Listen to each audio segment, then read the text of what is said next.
Experience Car movie in Dolby Atmos and Vision. Please download and subscribe ETV Win.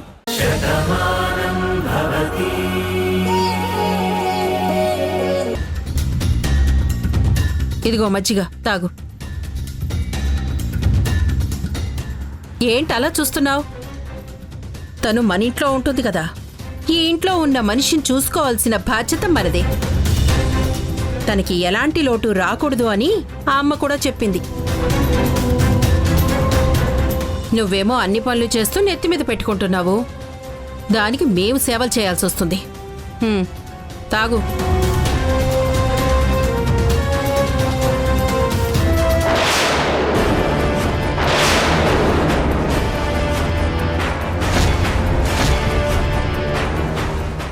Radha, ఇంక నీ పని అయిపోయింది.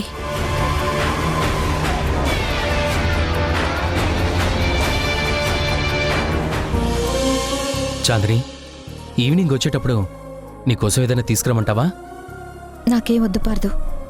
నువ్వు నన్ను అభిమానంగా చూసుకుంటున్నావు కదా, అది చాలు. ఇంకా గిఫ్ట్లు ఎందుకు? గిఫ్ట్ అని కాదు, ఇన్ని రోజులు ఏదో తెలియని దూరం మన మధ్యలో ఉంది. ఇప్పుడిప్పుడే ఆ దూరం మళ్ళీ దగ్గరైంది. అందుకే ఆ గతాన్ని మర్చిపోయేలాగా, భవిష్యత్తులో గుర్తుండిపోయేలాగా నీకోసం మంచి గిఫ్ట్ తీసుకొస్తాను.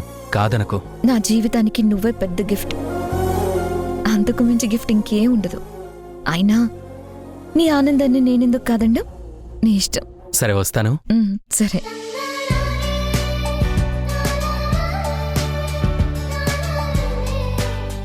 ఇప్పుడు నాకు చాలా ఆనందంగా ఉంది చాందిని. నువ్వు పార్తో కలిసినందుకు రియల్లీ హ్యాపీగా ఉంది. థ్యాంక్స్ నేను నీకు చెప్పాలి నీలిమా. నా కడుపులో ఉన్న బిడ్డ నాకు దూరం అవ్వడానికి కారణం పార్దు అని తన మీద కోపాన్ని పెంచుకున్నాను. అది మా ఇద్దరి మధ్య ఒక అగాధాన్ని సృష్టించింది. ఇక ఎప్పటికీ పార్దుతో కలవలేను అనుకున్నాను. కానీ నువ్వే జీవితం ఒక దగ్గర ఆగిపోకూడదని పార్దు నా మీద చూపించే అభిమానాన్ని, కన్సర్న్ని నువ్వే వివరంగా చెప్పావు. అప్పుడే నేను పార్దు గురించి ఆలోచించడం మొదలుపెట్టాను. ప్రతి ఇంట్లోనూ ఏదో ఒక సమస్య వస్తుంది. దాన్ని భూతత్వంలో పెట్టి చూస్తే జీవితం అక్కడితో ఆగిపోయినట్టవుతుంది. ఆ మనిషితో మనం ఎప్పటికీ కలవలేమేమో అనిపిస్తుంది. కానీ భార్యాభర్తల బంధంలో అలాంటి ఆఘాతం ఎప్పటికీ రాకూడదు. సమస్య వచ్చినప్పుడు ఇద్దరూ కలిసి మాట్లాడుకుని పరిష్కరించుకోవాలి. కష్టం వచ్చినప్పుడు ఒకరి కష్టాన్ని ఇంకొకరు పంచుకోవాలి. అప్పుడే జీవితం అనేది సాఫీగా ముందుకు సాగుతుంది. భర్త అనేవాడు భరించేవాడవుతాడు. భార్య అనేది బాధించేది మాత్రం కాకూడదు. భర్తకి ఓదార్పు కావాలని ఒకప్పుడు బాను చెప్పినట్టే నేను నీతో చెప్పాను. నువ్వు తెలుసుకున్నావు కాబట్టి ఈరోజు మీరింత బాగున్నారు. చాలా థ్యాంక్స్ నీలిమా. నువ్వే కానీ ఆ పాజిటివ్నెస్ని నాలో నింపకపోతే నేను ఖచ్చితంగా పార్దుకి దూరం అయ్యేదాన్ని. ఈరోజు పరిస్థితి ఎలా ఉండేదో ఆలోచిస్తేనే భయంగా ఉంది. అలాంటి రోజు ఎప్పటికీ రాదు. పార్థుకి నువ్వంటే ఎంతో ఇష్టం. తను మనసారా ప్రేమించిన మనిషికి తన వల్ల ఇలా జరిగిందని పాపం పార్థు కూడా ఎన్నో రోజులు ఎంతో బాధపడ్డాడు. కాని జరిగిపోయింది. జరిగింది ఎవరం వెనక్కి తీసుకురాలేం కాబట్టి నువ్వు మళ్ళీ ఆనందంగా చూసుకుంటే కొంతలో కొంత ఉపశమనం ఉంటుందని పార్థుకి నేను కూడా చెప్పాను. ఈరోజు అది ఫలించినందుకు నాకు చాలా హ్యాపీగా ఉంది. నీలిమ పార్దు చాందినీల గురించి ఇంతలా చేసిందా? Really great.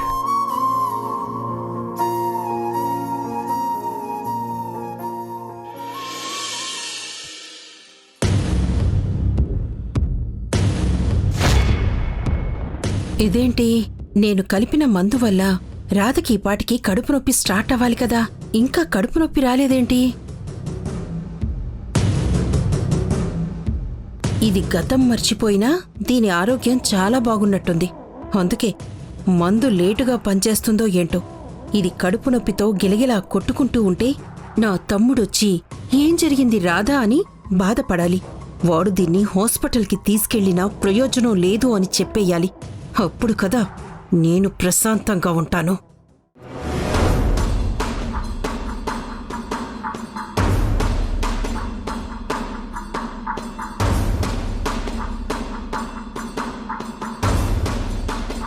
మందు మరీ ఇంత లేటుగా పనిచేస్తుందా? నాకా మందిచ్చిన మనిషి తాగిన కొద్దిసేపటి తర్వాత పనిచేస్తుంది అని చెప్పింది. ఎందుకలా జరగడం లేదు?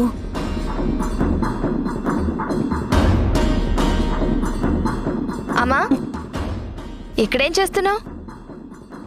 ఏం లేదులే, ఊరికి అలా బయట తిరగాలనిపించి వచ్చాను. బయటికి వెళ్ళాలనిపిస్తే ఊళ్ళో తిరగచ్చు కదా, ఇలా అవుట్ హౌస్ దగ్గరికి ఎందుకు వచ్చావు? పా, ఏం లేదులే, పద పద. అమ్మగారు, ఇప్పుడు ఎలా ఉంది? నాకేం రోగం, బ్రహ్మాండంగా ఉన్నాను. మా అమ్మని పేషెంట్ని అడిగినట్టు అడుగుతున్నావేంటి? అదేంటమ్మా, ఇందాక కడుపులో మంటన్నారు కదా, మజ్జిగ కూడా కలుపుకొని తాగారు, అందుకే ఎలా ఉందని అడుగుతున్నాను. అదా, మజ్జిగ తాగినా కానీ మంట ఎందుకో ఇంకా తగ్గలేదు. ఇంకా తగ్గలేదా? ఉప్పు కలుపుకున్న చెంచా కూడా వదిలేశారు కదా. పాపం కడుపులో మంట ఎక్కువ ఉండి అలా వదిలేశారేమో అనుకున్నాను.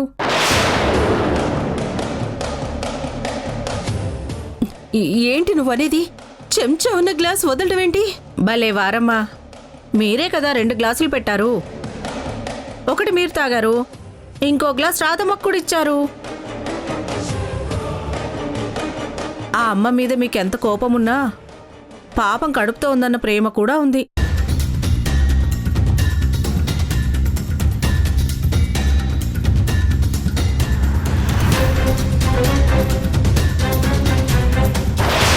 ఆ మందు కలిపిన మజ్జిగ నేను తాగానా? చచ్చాన్రా దేవుడా, ఇప్పుడు నా పరిస్థితి ఏంటి? ఏంటమ్మా, ఏమైంది? ఏం లేదులేవే, నా కర్మ కాలిపోయింది.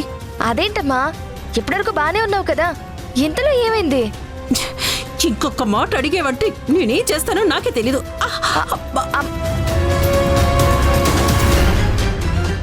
ఏంటో, మా అమ్మకెవరో వడ్డీ తక్కువ ఇచ్చుంటారు, అందుకే ఇలా పిచ్చి పిచ్చిగా చేస్తోంది.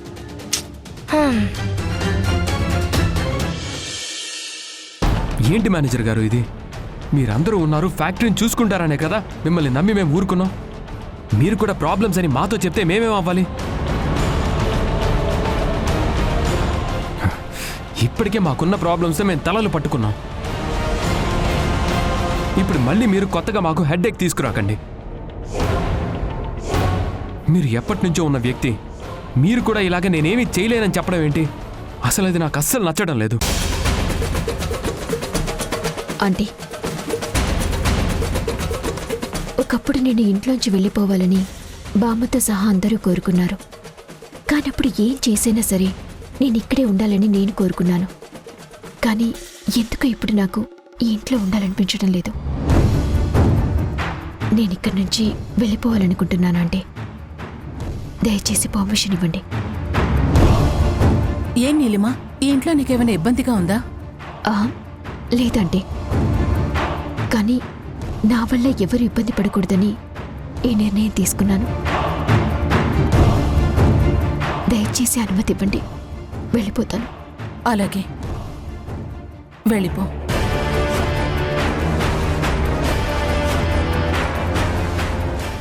అదేంటమ్మా, నీలిమని వెళ్ళిపోమంటున్నావు? ఇది నేనంటం లేదు కార్తీక్, తను కోరుకున్నది చేయమని చెప్తున్నాను. నా రాతనెవరు మార్చగలరు? నేనెవరినైతే ఎక్కువగా ఇష్టపడతానో, ఎవరి గురించైతే నేను ఎక్కువ ఆలోచిస్తానో వాళ్ళందరూ నాకు దూరం అయిపోతారని ఆ భగవంతుడు రాత రాశాడు. దాన్ని ఎవరు తప్పించలేరు కదా. నేను ఎవరిని ఆపలేను కదా. అది కాదంటే, మీరిలా బాధపడతారని కాదు. వద్దు నీలిమా, నువ్వు ఏవీ చెప్పొద్దు. చెప్పాను కదా, ఇదంతా ఆ భగవంతుడు చేస్తున్నటువంటి పని అని. 25 ఏళ్ల క్రితం నేను ప్రాణంగా పెంచుకున్నటువంటి నా కొడుకుని దూరం చేశాడు. సరే, నా కర్మాన్ని చెప్పి సరిపెట్టుకున్నాను. తర్వాత నేనెంతగానో అభిమానించేటువంటి నా ఇంటి కోడలు భాను, దేవుడు తనని కూడా నాకు దూరం చేశాడు. అది నా దురదృష్టమేమో అనుకున్నాను. నిన్న కాక మొన్న నా కొడుకే మనవడి రూపంలో వస్తాడని చెప్పి ఆశపడితే ఆ అదృష్టం కూడా లేకుండా చేశాడు. అసలు ఎందుకు మాకే ఇలా జరుగుతుందని చెప్పి బాధపడ్డాను. ఇప్పుడు నువ్వు కూడా వెళ్ళిపోతానంటున్నావు. చెప్పాను కదా, నా అనుకునే వాళ్ళంతా నాకు దూరం అయిపోతారని అర్థమైంది. నీ ఇష్టం.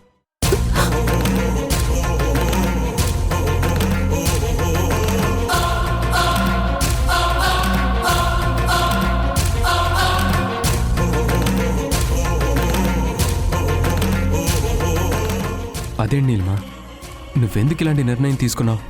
ఏం చెప్పాలో కూడా నాకు అర్థం కావట్లేదు కార్తీక్. నేనిప్పుడు ఏం చేయాలి? ఆంటీ బాధని చూడలేకపోతున్నాను. అలా అని నేను ఏ విషయం మాట్లాడలేకపోతున్నాను. ఎన్నో తప్పులు చేశాను కార్తీక్. వాటిని ఎలా సరిదిద్దుకోవాలో కూడా నాకు అర్థం కావట్లేదు. ఈ ఇంట్లో అందరూ బాధపడుతూ ఉంటే నేను చూస్తూ ఉండలేకపోతున్నాను.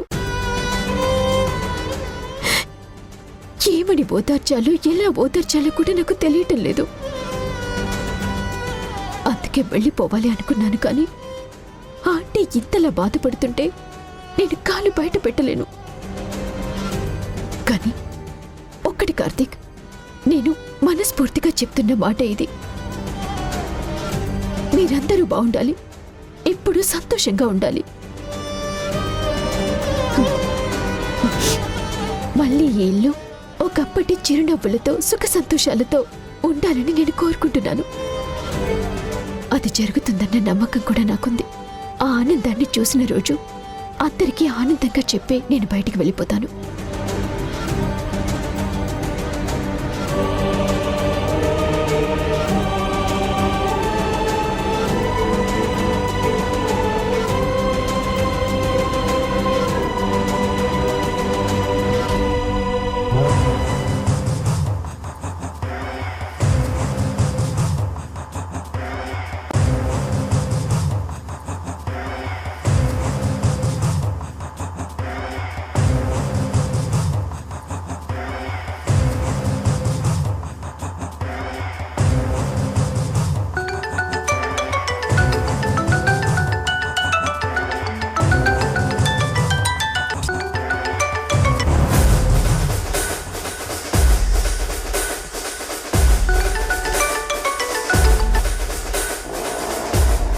హలో లక్ష్మి, ఎలా ఉన్నావే? నీలాంటి వాణ్ణి కట్టుకున్నందుకు కన్నీళ్లు పెట్టుకునే బ్రతుకుతున్నాను. ఎన్నాళ్ళు నువ్వు అమాయకుడు అనుకున్నాను.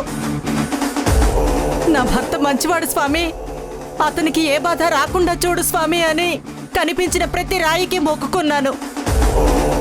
ప్రతి గుళ్ళోనూ పొర్లు దండాలు పెట్టాను. కానీ నువ్వు ఇంత దుర్మార్గుడు అని తెలియదు కదా, అందుకే ఇప్పుడు ఏడుస్తున్నాను. అంత మాటనికే లక్ష్మి. ఏమే, నేనేం చేసినా మన కుటుంబం కోసమే కదా చేశాను. నాకు పేరు వస్తే నీకు పేరు రాదా? నాకు పెత్తనం వస్తే నువ్వు ఊరు పెద్దవు కావా? అలా అలా నువ్వెందుకు ఆలోచించకూడదు? చిన్నోర్మయ్, ఊరిని చల్లగా కాపాడే కుటుంబం అది. వాళ్ల మీద పగని పెంచుకున్నావు. నిన్నెవరైనా మనిషి అంటారా? ఆ దేవుడు నిన్ను క్షమిస్తాడా? అలా మాట్లాడకే. ఇగో నిన్ను చూసి ఎన్ని రోజులైందే. నిన్ను చూడకుండా నేను ఉండలేకపోతున్నానే. ఇగో ఇప్పుడే ఇంటికి వస్తున్నాను. నిన్ను పలకరించి నీ చేత్తో ఒక ముద్ద తినాలని ఉందే. నాకు అప్పటిదాకా మనశ్శాంతి లేదే లక్ష్మి. ఊరికొస్తున్నావా? ఏ మొహం పెట్టుకుని వస్తావు? పొలిమేరలోకి రాగానే కాళ్ళు విరిచేస్తారు. ఇంటి గుమ్మం ముందుకు రాకుండానే చంపి ఉప్పు పాత్ర వేస్తారు. సిగ్గు లేకుండా వస్తాడు. లక్ష్మి,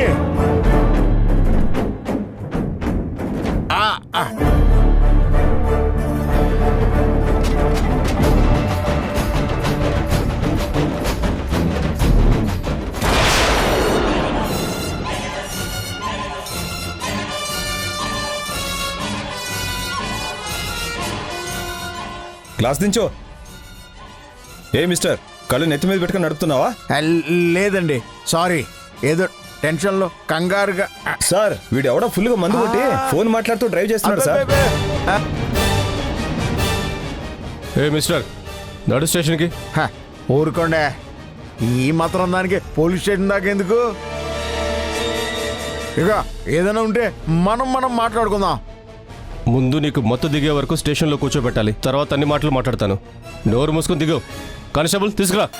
ఇగో నేనెవరో దిగు. ఎవరు ఉండవా ఉండు.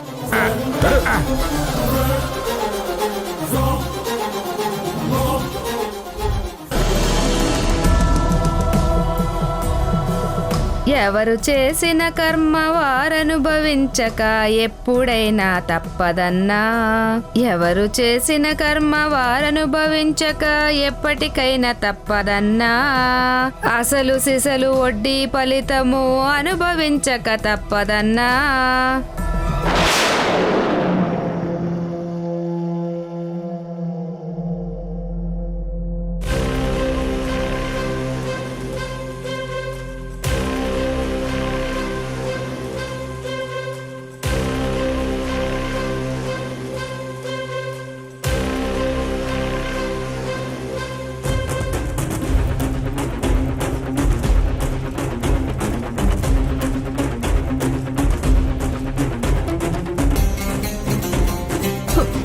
అమ్మా,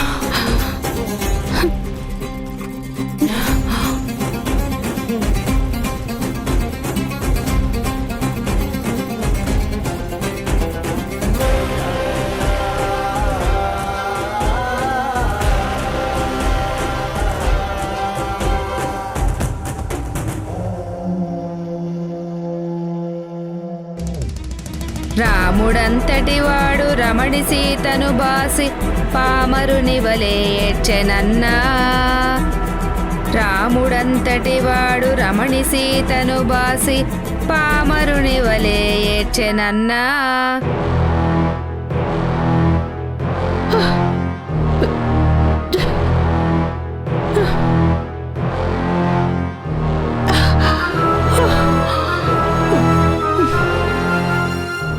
ఎంత పని జరిగిందిరా దేవుడా!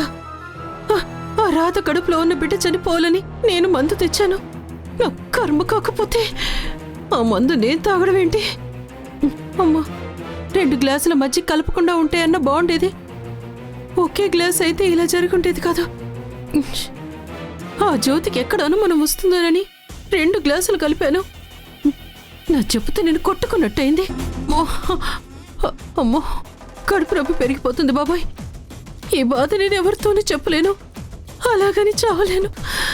అబ్బా, ఎలాగైనా బతకాలి.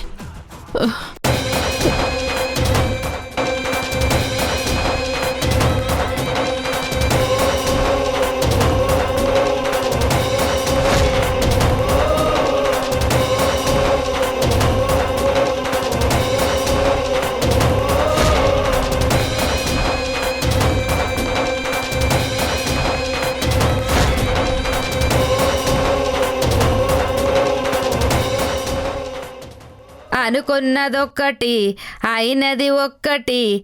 బోల్తా కొట్టిందిలే బుల్బుల్ పిట్ట. బోల్తా కొట్టిందిలే బుల్బుల్ పిట్ట.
అమ్మయ్యా, ఇల్లు కనిపించగానే తిరుపతిలో వెంకటేశ్వర స్వామి దర్శనం అయినంత ఆనందంగా ఉంది. యాదమ్మా, నన్ను బతికించవే తల్లి.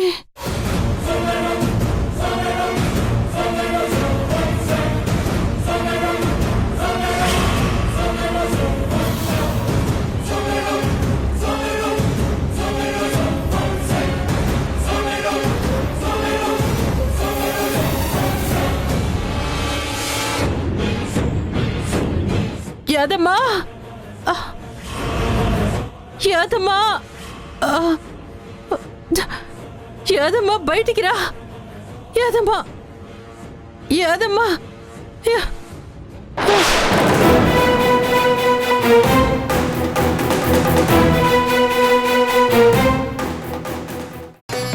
నా బాధ అమ్మని మరింత బాధ పెడుతుందని, మావయ్యను కూడా బాధ పెడుతుందని, మీ అందరికీ మనశ్శాంతి లేకుండా చేస్తుందని నేను అనుకోలేదు. అందుకే అమ్మ మాటకి విలువ ఇవ్వాలని నేను ఒక నిర్ణయం తీసుకున్నాను. ముందుగా ఈ విషయం మీతోనే చెప్పాలని నిర్ణయించుకున్నాను. నేను నీలిమని పెళ్లి చేసుకోవడానికి ఒప్పుకుంటున్నాను.